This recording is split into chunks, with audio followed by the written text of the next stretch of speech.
우리 하나님의 말씀을 마태복음 6장 9절에서 13절 예수님이 가르쳐 주신 기도문을 같이 읽도록 하겠습니다. 신약성경 마태복음 8페이지에 6장 9절 있습니다. 같이 읽도록 하겠습니다. 그러므로 너희는 이렇게 기도하라. 하늘에 계신 우리 아버지여, 이름이 거룩히 여김을 받으시오며 나라가 임하시오며 뜻이 하늘에서 이루어진 것 같이 땅에서도 이루어지리이다. 오늘 우리에게 일용할 양식을 주시옵고 우리가 우리에게 죄 지은 자를 사하여 준 것 같이 우리 죄를 사하여 주시옵고 우리를 시험에 들게 하지 마시옵고 다만 악에서 구하시옵소서. 나라와 권세와 영광이 아버지께 영원히 있사옵나이다. 아멘. 이제 하이델베르크 요리문답 제123문을 보겠습니다. 거기 있는 그림은 뭘까요? 이집트의 바로 왕이 손에 들고 있는 왕권의 상징입니다. 첫째 것은 채찍입니다. 그리고 맨 오른쪽 것은 곤봉입니다. 가운데 것은 목자의 지팡이입니다. 목자로서 내가 너희를 이끌어올 동안 따라오면 다행이지만 안 따라올 경우 이 채찍과 몽둥이로 너희를 때릴 것이다. 이런 메시지가 되겠죠. 하나님은 채찍과 곤봉으로 우리를 때려가며 다스리는 폭군이 아니십니다. 그분이 어떻게 우리를 다스리는지를 읽어보겠습니다. 셋째 간구는 무엇입니까? 주님의 말씀과 성령으로 우리를 다스려 주시고 주님의 교회를 지켜주시며 마귀의 일을 멸하여 주옵소서. 지난 한 주간 우리 모두가 공유했을 핵심 단어는 충격과 좌절과 분노와 수치와 눌림이었습니다. 저는 제 외국 친구들이 제게 메일을 보낼까봐 조마조마했습니다. 너네 대통령이 점쟁이에게 물어가며 나라 다스린대지. 그렇게 강력한 기독교 국가, 새벽마다 기도가 넘치는 새벽 기도하는 너희 나라가 어째 그 모양이냐. 수만 명의 목사님 중에 대통령이 마음 놓고 상담할, 국정을 논의할 사람 그 한 사람도 없더냐. 그 많은 학자들이, 그렇게 많은 전문가들이 있는 너희 나라에 국정을 의논할 사람이 그렇게 없더냐. 이런 얘기가 올까봐 저는 많이 조마조마했습니다. 어쨌든 심각한 사태고 지금은 대통령 부재 상태입니다. 더 이상 대통령은 대통령으로서의 기능을 할 수 있는 힘을 다 잃어버렸습니다. 지금이 위기입니다. 이런 때는 진짜 위기입니다. 그래서 우리는, 특별히 크리스천들은 엎드려 나라를 위해 기도해야 합니다. 예수님이 오늘 우리에게 말씀하실 것이 그것입니다. 나라가 임하게 해달라고 기도해라. 바로 지금이 어느 때보다 그 나라가 임하기를 기도해야 할 때라고 생각이 됩니다. 지금은 위기이기 때문에 그렇습니다. 지금의 위기인 것은 국정 공백이 생길까 봐 말하는 것도 아니고 북한의 김정은이가 이 틈에 한 방 날릴까 봐 겁나서 하는 얘기도 아닙니다. 역사의 교훈 때문에 저는 이것이 위기라고 생각합니다. 이미 여러분도 이곳저곳에서 많이 들으셨겠지만 저는 세 가지 경우를 깊이 생각했습니다. 첫째는 고려를 말아먹은 공민왕과 그 뒤에서 그를 사주했던 신돈이라고 하는 요승을 생각합니다. 공민왕은 신비한 능력을 가진 신돈이라고 하는 승려를 왕사와 사부로 두고 언약을 맺습니다. 신돈이 이렇게 공민왕에게 말합니다. 소승은 세상을 복되고 이롭게 할 뜻이 있습니다. 비록 권문 세족들이 참언이나 방해를 하더라도 저를 꼭 믿어주셔야 합니다. 그러자 공민왕이 말합니다. 스승은 과인을 구하고, 나 왕을 구하고, 과인은 스승을 구하여 죽음과 생명을 두고 맹세하오. 이것으로 남의 말에 미혹되지 않겠노라. 불타와 부처님과 하늘에 증명하노라. 이렇게 하고 언약을 맺습니다. 얼마나 많은 그 당시의 전문가들, 기득권층들, 얼마나 많은 국가 지도자들이 이 신돈의 요술방망이 같은 뒤에서의 조정에 놀아나는 공민왕을 보고 얼마나 많이 간언했겠습니까? 바른말 하는 모든 관료들을 다 쫓아내버리고 더욱더 신돈의 의지에서 신돈이 주장하는 나라를 만들게 됩니다. 국정 모두를 그에게 위임하고 그가 얻어내는 점괘로 온 나라를 다스립니다. 왕권 위의 권위로서 신돈은 고려를 망하는 데 결정적인 기여를 하게 됩니다. 이 시조선은 어떻습니까? 고종 황제와 명성 황후, 그리고 그 뒤에서 그들을 조정했던 무당 이씨, 나중에 진령군이라고 하는 벼슬까지 얻은 이 무당 때문에 이 시조선은 파멸의 길로 가고 맙니다. 이모군란 때 백성들이 학정을 못 이겨 반란을 일으키고 낫과 곡괭이를 가지고 칼을 가지고 궁궐에 들이닥치자 명성황후는 도망을 치게 됩니다. 그 도망친 곳에서 마음이 적적하고 우울하고 불안한데 무당 하나를 불러서 점을 치게 됩니다. 내가 환궁할 수 있겠소? 환궁할 수 있겠다고 말합니다. 그런데 이 요상스러운 무당이 환궁 날짜까지를 말아맞히면서 환궁 준비를 서두르게 합니다. 그 말이 딱 떨어졌습니다. 그날 이후 명성왕후와 그의 조정을 받는 고종은 이 진짜 영험하다는 무당 하나의 영혼을 팔고 그에게 의존합니다. 처음에는 의존하다가 나중엔 그에게 사로잡힙니다. 그에게 진령군이라고 하는 진짜 영적인 왕자에게나 주는 군이라고 하는 이름을 부여하며 지금 성균관대 쪽에 북묘라고 하는 관우신의 신당을 만들어줍니다. 그의 말 한마디에 벼슬이 생기고 그의 말 한마디에 목이 달아납니다. 그러자 그의 앞마당은 벼슬과 출세를 노리는 사람들의 뇌물과 청탁으로 북적거리며 그는 금, 은, 보화로 취부를 하게 됩니다. 12년간 국정을 주무르다가 나라는 그렇게 망하게 됩니다. 고종 황제가 정신 못 차리고 무당의 소나귀에 조정당하고 아바타 노릇을 할 때에 그 비슷한 시기에 제정 러시아의 마지막 황제 니콜라이 2세는 그의 황제비와 함께 그의 황후와 함께 라스푸틴이라고 하는 사이비 사제의 신비한 이 사기에 놀아나게 됩니다. 러시아 황제의 황태자 혈우병에 걸려 고통당할 때에 그 어머니는 가슴이 녹았습니다. 그런데 이 라스푸틴이라고 하는 장돌뱅이 같은 이 신비한 능력을 가진 사기꾼이 그에게 와서 기도할 때에 그가 낫게 됩니다. 그러자 황후는 그와 깊은 영향, 깊은 인연을 맺게 됩니다. 그는 이렇게 말합니다.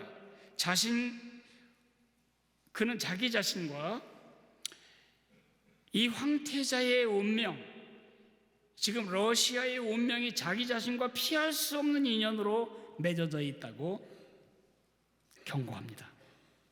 뿐만 아니라 그는 죄를 많이 지을수록 용서받고 하나님의 은혜를 받는 길이 더 커진다고 말하면서 자신과 육체적으로 접촉하면 정화와 치료의 효과를 볼 수 있다고 사람들에게 설교하면서 궁중, 황후를 비롯한 궁중의 대지도자들, 그 부인들을 전부 자기 손아귀에 쥐게 됩니다. 결국 이 니콜라이 황제와 그 황제비 뒤에서 이는 10년 동안 막강한 영향력을 발휘합니다. 러시아 정교회의 성직자를 그가 임명합니다. 강요 선출도 그가 합니다. 이런 나라가 제대로 가겠습니까? 망하는 게 당연하죠. 볼셰비키 혁명이 일어나서 결국 러시아는 그것으로 역사에서 사라지고 말게 됩니다. 지금 제가 뭘 말한 것입니까? 우리나라가 지금 그런 위기와 다르지 않은 같은 위기 속에 있다는 것을 말씀을 드리는 것입니다. 지금은 기도해야 합니다. 주님이 우리에게 강력한 경고를 주고 있는 것입니다. 강력한 레슨을 주고 계신 것입니다. 내게 속한 너희는 그렇게 살지 않아야 한다. 내게 속한 너희가 사는 나라는 그런 나라가 돼서는 안 된다. 잘못된 대상을 섬기고 잘못된 배후의 조정으로 잘못된 지도를 받으면 무너지는 삶을 살고 무너지는 나라를 만들게 된다. 그래서 주님이 오늘 우리에게 더 애절하게 말씀하시는 것 같습니다. 너희는 이렇게 기도해야 된다. 나라가 임하시오며. 그 나라가 임하시오며라는 이 기도는 단순히 우리 국가 공동체를 위한 기도가 아닙니다. 정말 소신 있는 삶을 살고 싶으신가요? 나의 지성과 감정과 분명한 의지의 결정으로 이것이 옳다, 그렇게 결정하고 선택하고 추진해 나가 소신 있는 삶을 살고 싶으신가요? 당당한 삶을 살고 싶으신가요? 무너지지 않을 삶을 세우고 싶으신가요? 하나님의 자녀의 명예에 합당한 명품 삶을 살고 싶으신가요? 바꿔야 할 것은 환경이 아닙니다. 우리의 기도입니다. 우리 기도를 바꿔야 합니다. 우리는 기도를 내게 필요한 것을 얻어내는 수단이라고 정의하는 것, 그것 때문에 우리의 기도는 우리에게 축복이 되고 있지 못합니다. 예수 믿기 전에 이방인 시절에 우리에게 기도는 내가 필요한 것을 얻기 위해 신의 마음을 바꾸는 것이었습니다. 크리스천에게 기도는 그렇게 정의되지 않습니다. 하나님이 원하시는 삶을 위해 나를 바꾸시도록 나를 하나님 앞에 내려놓는 것이 기도의 정의입니다. 그 정의가 잘못되면 우리는 크리스천 불교도 크리스천 무속인 됩니다. 기도의 특권은 말로도 할 수 없습니다. 기도의 특권으로 상황이 바뀝니다. 그러나 그보다 더 큰 특권이 있다면 기도 때문에 내가 바뀝니다. 기도로 우리 자신이 바뀝니다. 기도는 기도하는 사람을 바꾸기 때문입니다. 왜 박근혜 대통령이 그렇게 불통하는 대통령으로 통하면서도 자신의 생각을 탁 시원하게 털어내지 못했을까요? 그는 말할 권리가 없었습니다. 뒤에 있는 영적인 지도를 받아야 되기 때문에 최태민으로 이어지는 이 영계의 흐름을 최순실이 받았기 때문에 최순실의 제거를 받아야 합니다. 그거는 자연인 최순실이 아니고 그에게 역사는 영의 지도를 받는 것입니다. 그러니 우리가 얼마나 힘들어요. 왜 이렇게 힘들었는지. 최순실이가 북한과 일체 대화를 끊으시오. 그러면 끊고, 통일은 그렇게 하면 안 됩니다. 그러면 그렇게 하고. 지금 얼마나 힘들어진 대기업들에 대해서는 이런 정책을 해야 됩니다. 그가 대기업들로부터 얼마나 많은 서포트를 받았는지 잘 모르겠지만 어쨌든 그렇게 나라가 놀아났습니다. 자기 소신 없이 결국은 무너지는 대통령, 허망하게 무너진 대통령으로 그 명예가 부패해지고 말았습니다. 어떤 기도를 하느냐에 따라서 누구에게 기도를 하느냐와 어떤 기도를 하느냐에 따라 그 사람의 삶이 달라집니다. 주님이 여러분에게 그리고 저에게 오늘 이 시간에 말씀하십니다. 나라가 임하시오며 라고 기도해야 된다. 그러나 이 기도는 많은 성도들에게 가장 와닿지 않는 기도입니다. 가장 중요하지만 가장 많이 무시되고, 가장 큰 축복이지만 가장 간과되고, 가장 현실적인 기도이지만 가장 관념적인 기도로 치부되고 마는 기도여 왔습니다. 그러나 이 기도는 진짜 우리를 당당하고 견고하고 지속되고 명품 같은 삶을 살도록 만드는 기도입니다. 왜냐하면 이 기도는 예수님을 나의 왕으로 인정하고 나의 사사로운 작은 삶을 그분의 통치 아래 내려놓는 기도이기 때문에 그렇습니다. 왜 그럴까요? 그리고 이 기도를 우리가 입에서 뱉을 때, 입에서 낼 때에 뭐라고 기도하는 것일까요? 제가 4가지를 말씀드리려고 합니다. 첫째로는 왕이신 예수님께 나를 다스려 달라고 기도하는 것입니다. 예수님이 나의 왕이 되셔서 내 삶의 모든 영역을 다스려 달라고 기도하는 것입니다. 나라는 땅이 아닙니다. 물론 국토가 있어야 됩니다. 그러나 더 큰 의미로 말하면 국토는 어디가 국토입니까? 왕의, 대통령의 통치가 미치는 곳이 국토입니다. 그 나라입니다. 하와이는 미국 본토에서 얼마나 많이 떨어져 있습니까? 알래스카는 카나다 땅 같습니다. 아니, 원래 러시아 땅이었습니다. 미국과는 공간적으로 개념이 이어지지 않습니다. 그런데 왜 알래스카가 미국 땅이고 하와이가 미국 땅이죠? 왜 독도가 한국 땅이죠? 한국 대통령의 통치가 미치는 곳이기 때문에 그렇습니다. 하나님은 말씀과 성령으로 우리를 다스리십니다. 그럼에도 불구하고 그분의 왕되심과 그분의 순종이 힘듭니다. 우리 힘으로 안 됩니다. 왜요? 우리의 생내적인 기질이 반역적이고 독립적이기 때문에 그렇습니다. 찬양하라, 나를 찬양하라. 찬양하라, 나 자신을 찬양하라. 왕이신 나를 찬양하라. 그렇게 바꾸어서 살고 있기 때문에 누구도 좋아하지 않는 단어가 있다면 복종입니다. 누가 날 다스려? 내가 제일 높은 권위지 내 위에 누가 있단 말인가? 그게 우리의 부패한 성품입니다. 그러므로 우리의 부패한 그러한 속성으로 우리 주님의 다스림에 우리를 놓기가 어렵습니다. 그래서 주님께 기도합니다. 주님, 제가 반역적으로 제 육체에 반대되는 기도를 합니다. 주님, 내가 나의 왕이 아니고 예수님이 왕이시니 저를 다스려 주십시오. 제 삶의 모든 영역을 다스려 주십시오. 내 삶의 모든 영역, 경제적인 것, 정신적인 것, 신체적인 것, 자녀, 관계, 진로 모든 영역에서 예수님의 왕 되심을 구하는 것입니다. 어이구, 그렇게 구했다가 나 쪽박차게 만들면 어떡하지? 그게 바로 불신입니다. 하나님 믿지 않는 것입니다. 여러분을 위해 자기 목숨을 내주기까지 하신 그 좋으신 예수님을 믿지 못하는 것입니다. 이것은 더할 것이 없는 영광입니다. 왜냐하면 나라가 임하시오며 예수님 날 다스려 주세요 이렇게 기도하는 동시에 우리의 신분이 상승하기 때문입니다.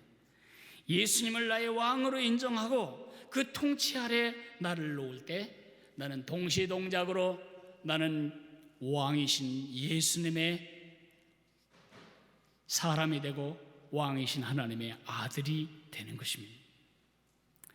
내 모든 사소하고 시시한 일상이 왕국의 사건과 왕의 관심사가 되게 만드는 기도가 바로 나라가 임하시오며 그런 기도입니다.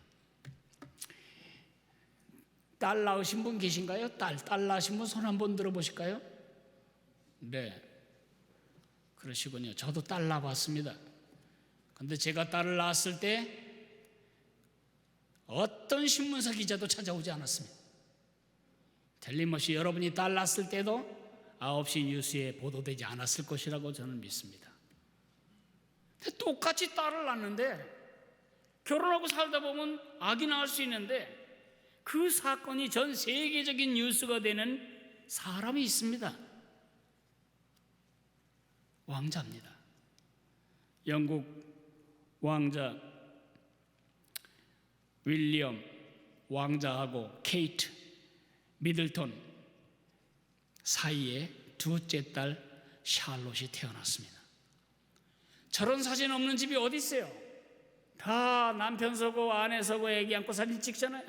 근데 왜 우리 사진은 신문에 안 나냐고요? 우리는 왕의 아들이 아니기 때문이죠. 저 남자가 왕의 아들이라는 그 한 가지 사실 때문에 저 아가를 출산한 사건이 전 세계적인 뉴스거리가 되고 영광스러운 사건이 되는 것입니다. 예수님, 저의 왕이 되어 주십시오. 제 삶을 다스려 주십시오. 여러분의 작은 일상은 하늘 관심사가 되고 왕국의 사건이 됩니다. 그래서 우리는 기도해야 되는 것입니다. 나라가 임하시오며 예수님 나의 왕으로 날 다스려 주십시오. 제 삶의 영역들을 다스려 주십시오. 두 번째는 왕이신 예수님께 교회를 다스려 달라고 기도하는 것입니다. 교회는 이 땅에 존재하는 하늘나라 대사관이며 하늘의 지점입니다. 하나님의 통치를 실현하는 기관입니다. 그렇기 때문에 사단은 끊임없이 교회를 이 땅에서 쓸어버리기 위해 노력합니다. 교회는 늘 존재의 위기를 맞아왔고 맞아올 것입니다. 교회는 늘 지속의 위협을 갖고 있습니다. 우리 교회도 지속될까요? 아닐 수 있습니다. 우리 교회 없어질 수 있을까요? 없어질 수 있습니다. 그게 바로 교회가 받고 있는 공격입니다. 예전에 교회를 없애기 위해 사단은 핍박하고 공격하고 때렸습니다. 외부적인 핍박이 그것입니다. 일본 식민지 통치 때 일본 사람들이 우리에게 금지한 찬송이 있습니다. 전능왕 오셔서 우리를 다스려 주옵소서.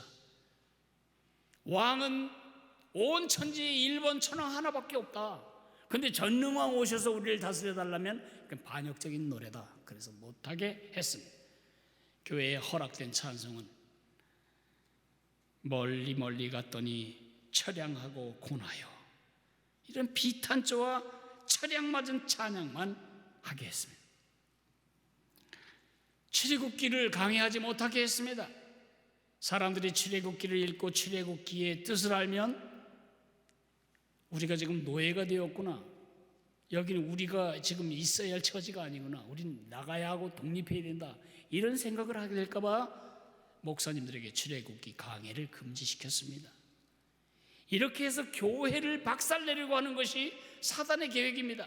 지금도 IS에 의해서, 무슬림들에 의해서, 힌두교도들에 의해서 교회는 어마어마한 핍박을 받고 불사지름을 당하고 이 땅에서 없어지곤 합니다.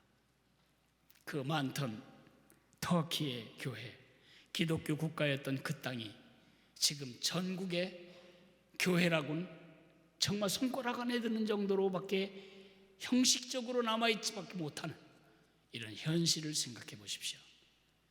우리가 뭐라고 기도해야 되죠? 교회의 왕이신 예수님, 교회를 다스려 주십시오. 교회를 지켜주십시오. 그렇게 기도해야 될 거 아닙니까? 예수님은 교회의 왕이십니다. 성경은 예수님이 교회의 머리라고 말씀합니다. 교회는 예수님 때문에 생겨난 기관입니다. 하와의 갈비뼈를 뽑아가지고, 죄송해요, 아담의 갈비뼈를 뽑아서 하와를 만든 것처럼 예수님의 옆구리를 찔러서 쏟아져 나온 그 물과 피가 그것을 믿는 사람들을 만들었고, 그것을 믿는 사람들의 교회가 탄생되었으므로 교회는 예수님의 일부입니다. 예수님의 몸입니다. 예수님의 신부입니다. 그러므로 교회를 다스려 달라고 기도해야 됩니다. 외적인 핍박에 의한 교회의 위협은 오히려 작은 것일 수 있습니다. 내적인 타락과 부패는 더 심각합니다. 제가 유학할 동안에 미국의 집들을 보았습니다. 미국의 대부분의 집들은 목조 건물입니다. 불이 나면 굴뚝 하나 빼놓고 다 평지가 되어버리는 목조 건물이죠. 근데 그 목조 건물을 위협하는 가장 큰 위협은 뭘까요? 목조 주택을 위협하는 가장 큰 위협은 불이 아닙니다. 불은 조심하면 됩니다. 스프링클러도 나오기도 합니다. 그래서 불이 나가지고 다 없어지는 경우는 많지 않아요.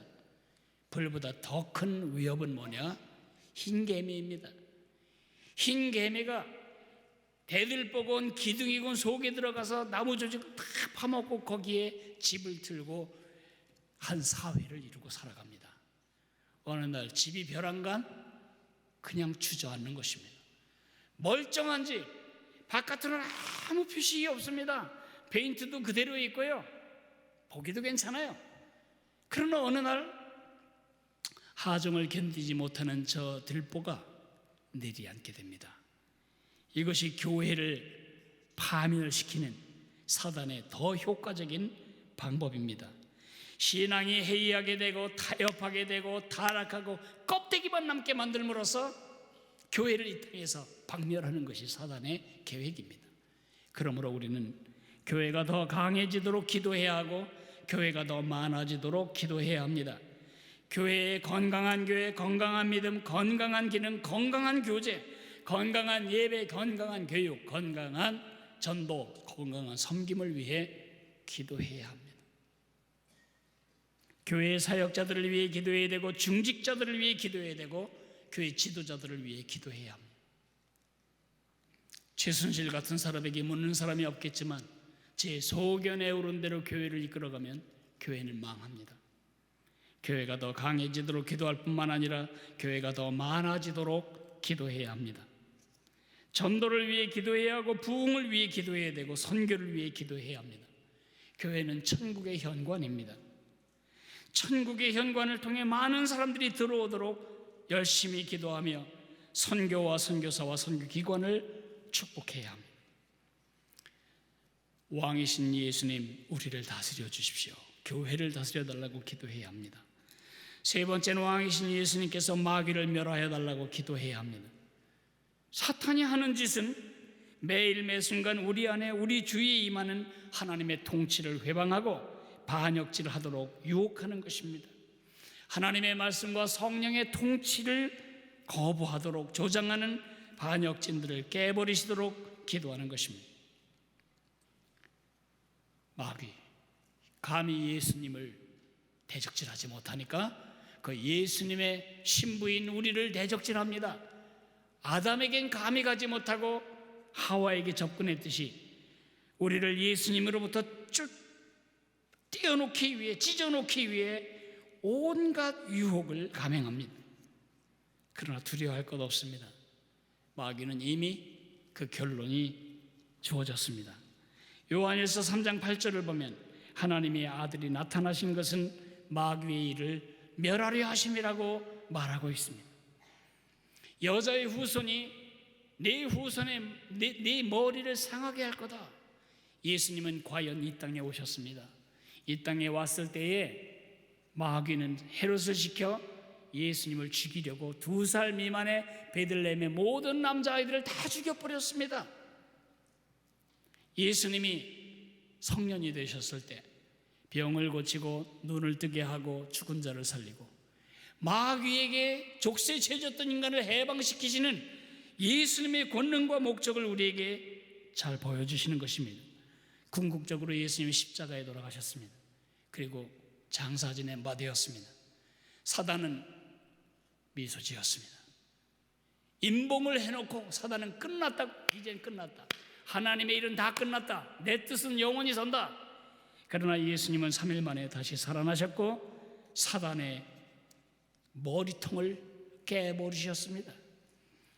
칭칭 붕대로 깨진 두개골 싸매고 있는 환자처럼 사단은 자기의 날이 멀지 않았음을 알고 마지막 발악으로 교회와 성도를 괴롭히고 있습니다. 그래서 우린 기도해야 됩니다. 마귀를 다스려 달라고.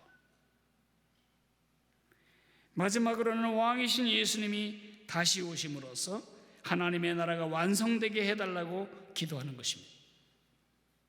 여러분, 제가 그림 하나를 보여드리겠습니다. 이 평안한 바닷가, 그리고 이 평온한 언덕, 여기에 어마어마한 사람들의 생명이 사라졌고 어마어마한 피가 흘러 저 바다가 핏빛으로 변했습니다. 그게 1944년 6월 6일 새벽에 일어난 일입니다. 독일이 유럽 전역을 점령하고 있을 때 연합군이 노르만디 해변에 상륙합니다. 그 어마어마한 대가를 치르고 이 독일군을 격퇴시킨 다음에 노르만디를 상륙해서 연합군이 진격해 들어갑니다. 전쟁은 이미 끝이 보입니다. 그날을 우린 D-Day라고 부릅니다. 그러나 독일이 정식으로 항복 문서에 사인을 한 것은 1945년 5월 8일입니다. 그날을 우리는 빅토리 데이라고 부릅니다. V-Day와 D-Day 사이에는 얼마나 시간이 있죠? 1년이 지나갑니다. 지금 우리가 그렇습니다. 예수님을 나의 구세주로 믿을 때, 예수님이 이 땅에 오실 때, 예수님이 내 마음에 오실 때, 그날은 D-Day입니다. 그러나 우리 속에는 아직도 많은 반역질과 전쟁이 있습니다. 그러나 V-Day가 옵니다. 그날은 예수님이 다시 오실 때입니다. 그날 우리는 해방이 되고 그날 원수는 심판받고 불못에 던져질 것입니다. 그래서 초대교회 성도들은 열심히 기도했습니다. 우리 주여 오시옵소서. 아멘. 주 예수여 오시옵소서. 예수님이 다시 오심은 우리에게 어느 것도 줄 수 없는 소망과 힘을 허락해 줍니다. 그날이 옵니다. 승리의 그날이 옵니다. 그날을 염원하며 기도하는 것입니다. 이제 말씀을 요약해야 되겠습니다. 마무리하겠습니다. 실제로 하나님을 왕으로 인정하고 그의 다스림 아래 삶을 놓음으로 그 인생이 바뀐 예가 있나요? 성경에? 있습니다. 그 사람이 바로 다윗입니다. 다윗은 베들레헴에서 양치는 시골 촌 목동에 불과했습니다. 그러나 그가 이스라엘의 성군이 되었습니다. 메시아의 모형이 되었습니다. 이스라엘의 왕, 아브라함과 다윗의 자손 예수 그리스도의 조상, 그 다윗, 그 크고 그 높고 그 깊은 삶을 어떻게 일궈냈죠? 시편 145편 1절에 그의 비밀이 이렇게 공개되고 있습니다. 왕이신 나의 하나님이여, 내가 주를 높이고 영원히 주의 이름을 송축하리이다. 찬송하라. 여호와를 찬송하라. 찬송하라. 나의 왕을 찬송하라.